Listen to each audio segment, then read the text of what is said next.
Knowing the right camera mode to use in a given situation is what sets the beginner apart from the pro photographer. In this video, I'm going to quickly explain what each camera exposure mode is, what it's for, and how it works. And by the end of the video, you're going to have a much better understanding of how and when to use each camera mode. And just keep in mind that the camera modes control exposure, which is basically how light is recorded to create your images.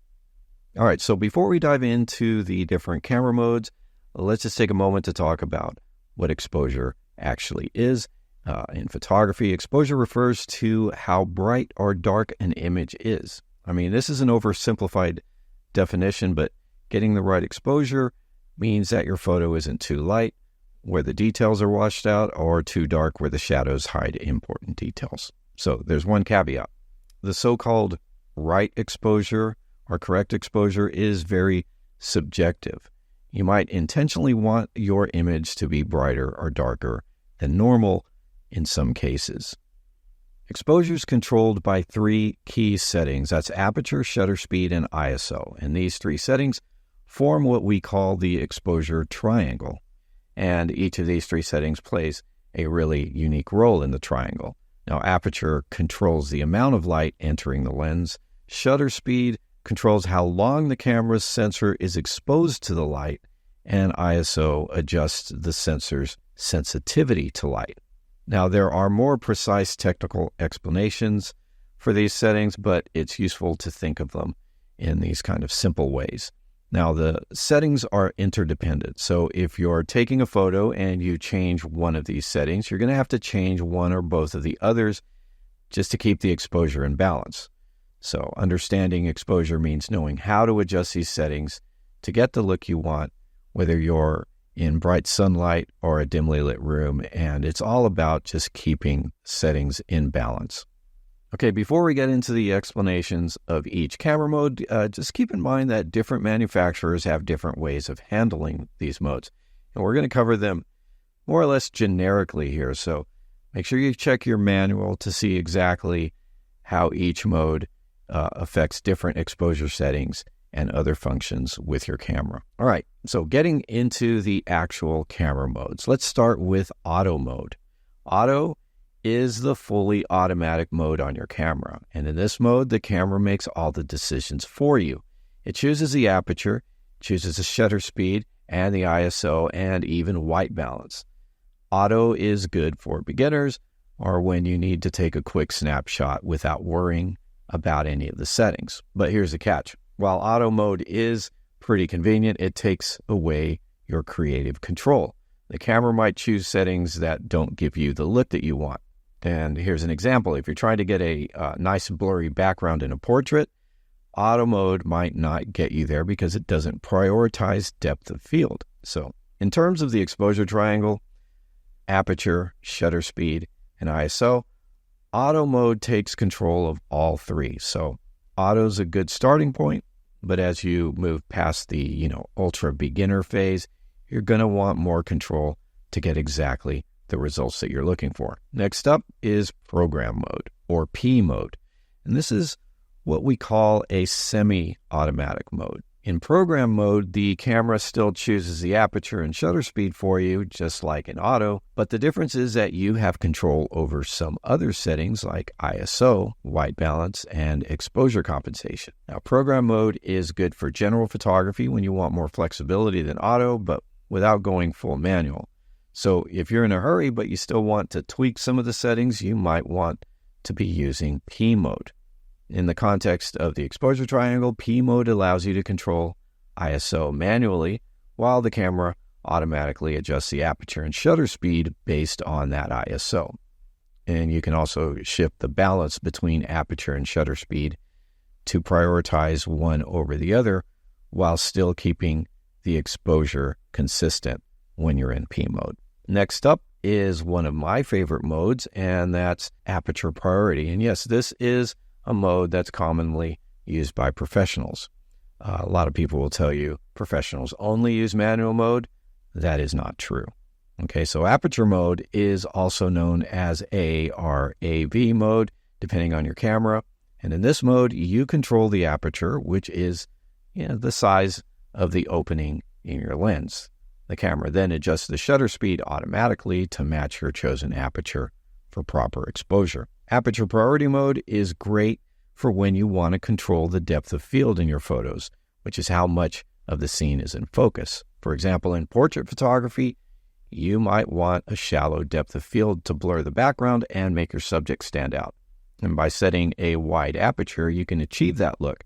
And the camera is just going to make sure it sets the shutter speed appropriately. With Aperture Priority, you're directly influencing one side of the exposure triangle, that's the aperture, while the camera adjusts the shutter speed to balance the exposure. This mode is especially useful when lighting conditions are changing and you still want to maintain control over the depth of field. Shutter Priority mode, marked as S or TV on your camera. And why is it marked TV sometimes? Well, that's an old term used for time value. But we're talking about the shutter. And this works in kind of the opposite way to Aperture Priority. In this mode, you choose the shutter speed and the camera selects the appropriate aperture to make sure that you get a balanced exposure. A Shutter Priority mode is perfect for controlling motion in your photos. For example, if you're photographing a fast-moving subject like a car or someone running, you might want to freeze that motion by using a fast shutter speed. On the other hand, if you want to capture motion blur, like the flowing of water, you'd use a slower shutter speed. And in terms of the exposure triangle, Shutter Priority allows you to control the shutter speed while the camera adjusts the aperture to keep the exposure balanced. And this is an excellent choice when your main concern is how movement is rendered in your shot. Finally, we have Manual Mode or M mode. And this is a mode where you have full control over every aspect of your exposure. You set the aperture, the shutter speed, and the ISO yourself. And I realize that you can set auto ISO with some cameras in manual mode, but I'm going to give you the full manual definition, the traditional one. This mode gives you the most creative freedom, allowing you to tailor your camera settings exactly to the scene that you're capturing. Manual mode is especially useful in challenging lighting situations where you want complete control.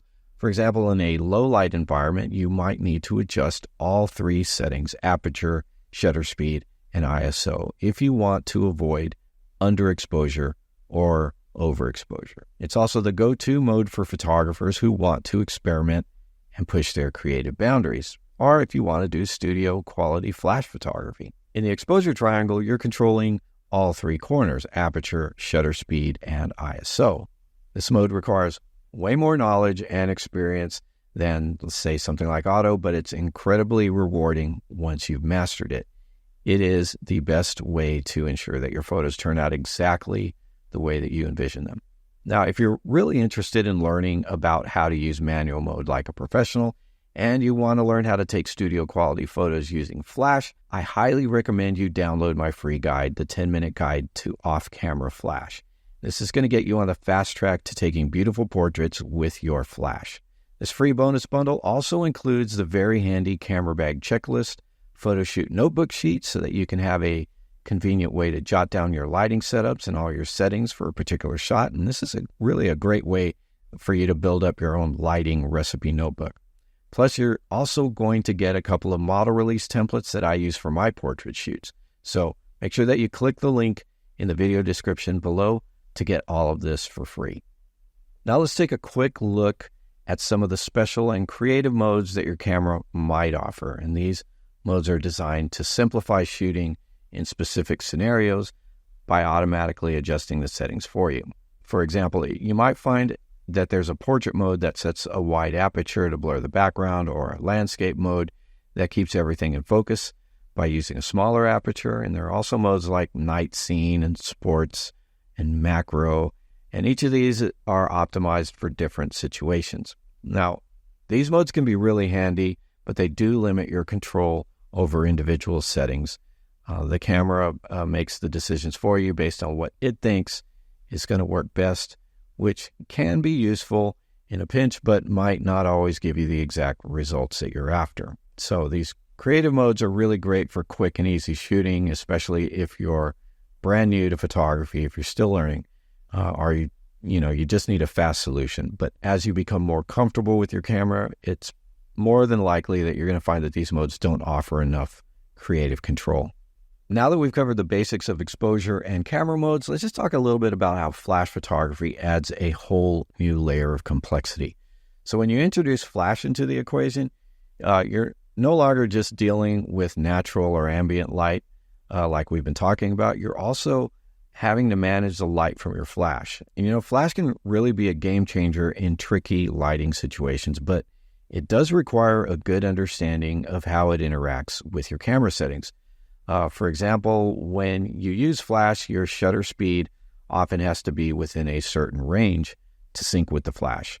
And you do need to balance the intensity of the flash with your aperture and ISO settings to get a natural looking result. And this is why mastering the basics of exposure is so important before jumping into flash photography. Once you've got a really solid grasp of how aperture, shutter speed, and ISO work together, learning how to use flash becomes a whole lot easier. And here's a tip. A lot of modern cameras come with TTL, or through the lens metering for flash. And TTL is one of these things that can automatically adjust the flash output based on the scene, making it really helpful, really useful tool for beginners. TTL allows you to focus on actually taking the picture, on your composition, and the camera handles the flash exposure for you. Just remember, like all auto modes, TTL does have its limits. So again, understanding how it works is going to help you be able to use it more effectively. Once you get more advanced, you're going to want to use flash on manual mode much of the time. So wrapping up, remember that mastering your camera's modes is a key step to becoming a more confident and creative photographer. And by understanding how each of these modes work, whether it's auto, program, aperture priority, shutter priority, or manual, understanding these things, you're going to be able to take control of your exposure settings to get the images